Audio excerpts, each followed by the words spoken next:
এখানে বৃহস্পতিকে শক্তিশালী করুন, আর হচ্ছে এখানে আপনি বুধকে শক্তিশালী করুন, আর শনিকে এখানে শক্তিশালী করুন।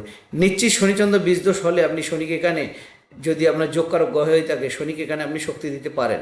শনিকে শক্তি দেবেন, এখানে বৃহস্পতির জন্য একটা পোকরাজ ধারণ করুন, শনির জন্য একটা নীলা ধারণ করুন, এবং একটা বুধের জন্য একটা পান্না ধারণ করুন।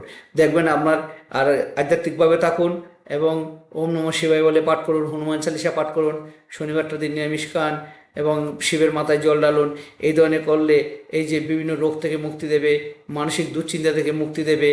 এখানে শিবকে এখানে আরাধ্য করা খুব দরকার। শিবের প্রতি মানে প্রতিদিন শিবের মন্ত্র জপ করা, ওম নমঃ শিবায় বলে মন্ত্র জপ করা, এই ধরনের জপগুলো যদি করতে থাকেন, শিব এখানে, মহাদেব এখানে, চন্দ্র আপনার শক্তিশালী হয়ে যাবে। আর শনিবারে আপনারা এখানে নিরামিষ খান, এবং ওম শনিশ্চরায় বলে আপনারা মন্ত্র জপ করুন। তারপরে এখানে মাতারার আরাধনা করুন।